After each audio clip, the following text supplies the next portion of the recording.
So, our last recipient tonight is most definitely a special student in so many ways, so many ways. When he first started, because of his auntie Eliza, she was a huge role model for a lot of students, including our own family members. We've had a lot of family members come from the Cabernet family, Ente family.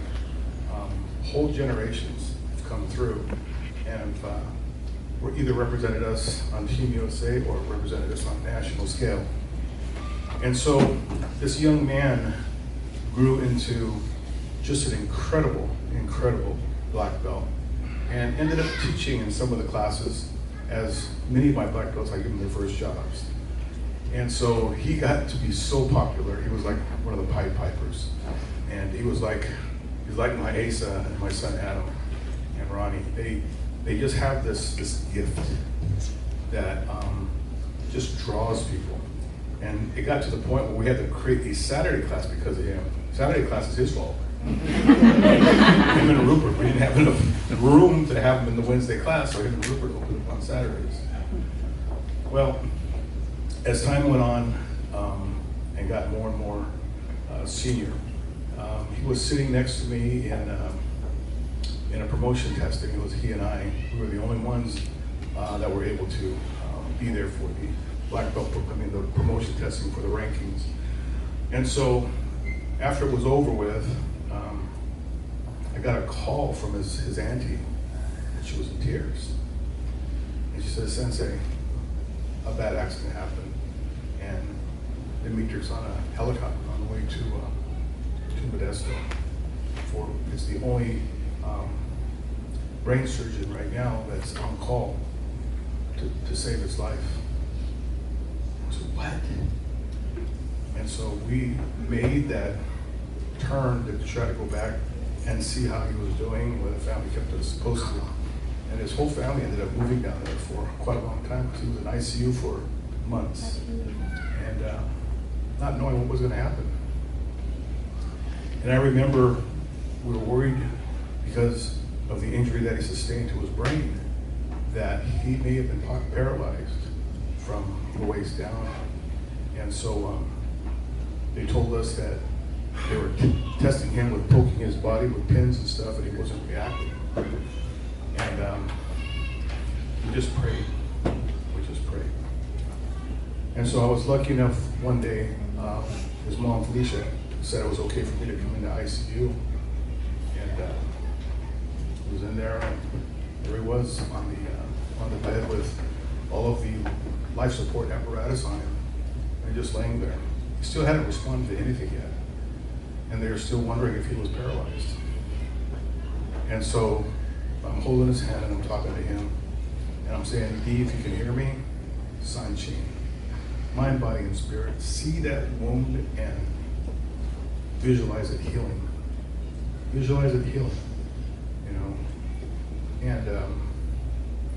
And as we were doing that, his foot twitched, which blew us kind of away because he hadn't done anything up to that point.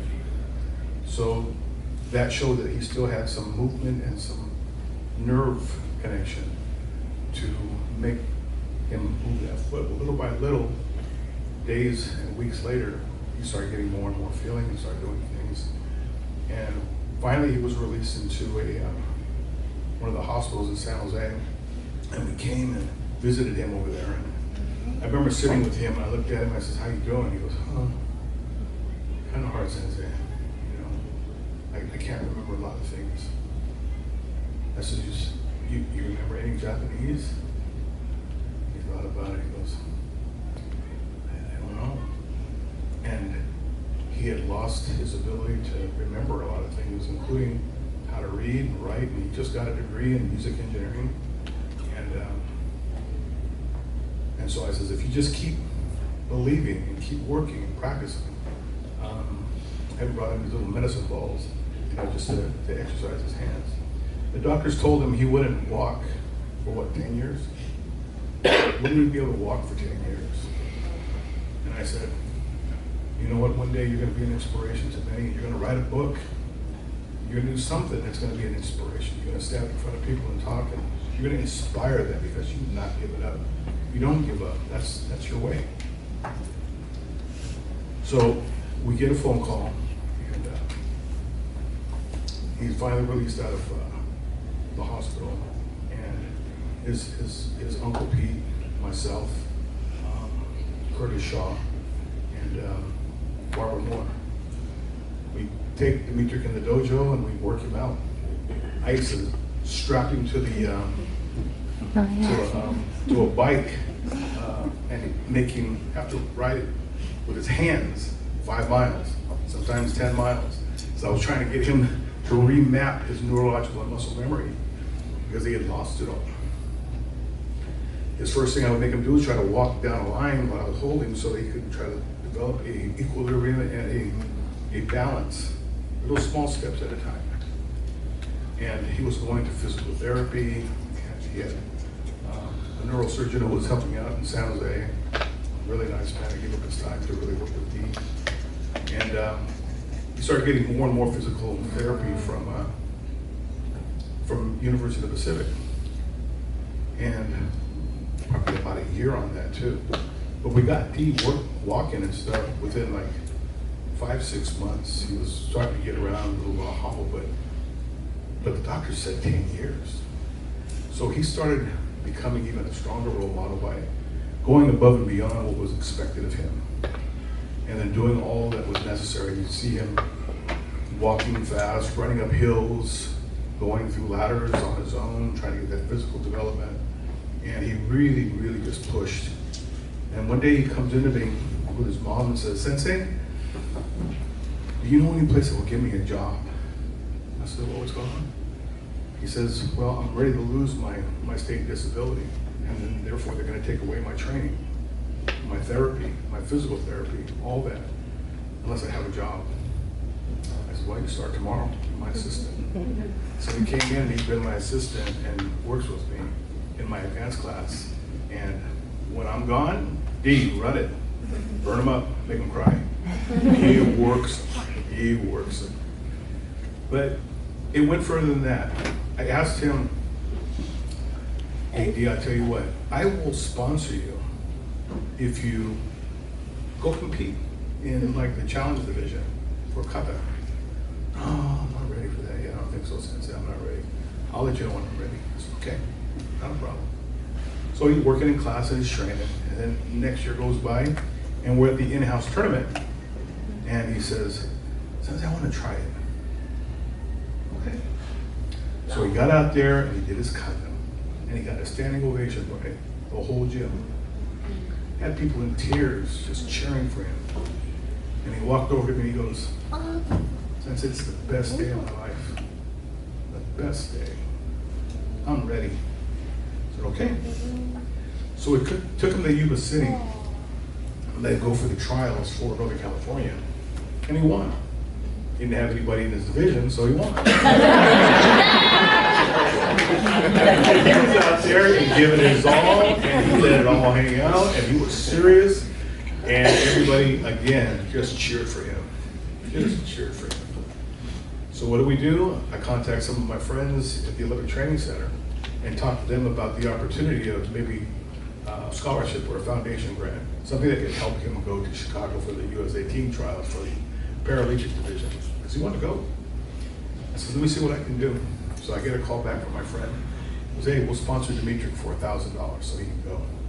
So we fly all the way down to Chicago, his mom and him, and he goes to the team trials, and all the referees who knew him when he was teaching and competing at that junior and Team USA level, and they knew him. A lot of them trained him, and they were like, the referees were in tears, seeing where he was and what he was doing, and there he was. Next thing you know, he's on the podium and he makes Team USA for a Paralympic Pan American Championships in Costa Rica. And Asian World Martial Arts says, "Hey, I want to award him something." So Igaki, USA team coach, and the Paralympic coach, Coach Cohen, and myself, along with Asian World Martial Arts owner, we presented Dimitri with a samurai sword. So you're a true samurai. And so It was most definitely a moment. And then USA Karate wrote a huge article on him. I mean, if you haven't read it, you gotta read it. All that he's gone through and what he's accomplished.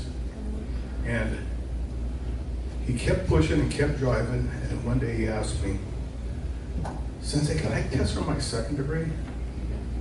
I says, yeah. Let me talk to Sensei Ujagi. He's our international chairman in Japan. And I said, Sensei, I says, Dimitri wants to test for his Nidan Ho. He goes, you know, Sensei Tibon, everybody has their own level. You don't judge against others, you judge against them.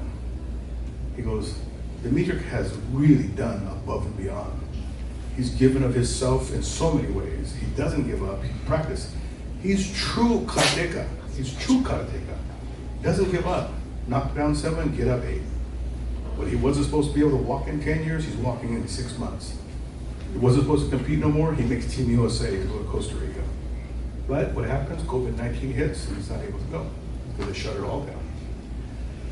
The bottom line is, I said, okay, Sensei gave approval. And so I told Dee, hey, don't make no mistakes, give us your best. I'm gonna fail you if you don't get it right. Dee's out there and he's been preparing and preparing. And finally, he gets out there and he's going through his test, and he has a whole gallery of families and parents and friends that are watching him. And he asks, Sensei Adam, I want you to test me. He looks at Adam, are you sure? Yeah. You know, he doesn't want an easy test, he wants hard, hit me. I want to know if I can get through this. And what it is sanshin, and you get struck, and you're supposed to be able to focus on mind, body, and spirit, and blank out all of the bombardments or the interruptions in your life, and able to have full control of what you are trying to do and accomplish. So he's going through his breathing, and Adam just cracking, and he's just going through it, and he wanted Adam, because he knows it's not going to be easy, because he knows Sensei Adam is going to be hard on him too. He passed it, both Sanchin and Tencho. And the crowd inside of the lobby erupted in cheer and tears. It was a moment. It was a moment. And so, at this time, I'm very proud to present Sensei Dimitri with his senior Nidan Ho, internationally certified.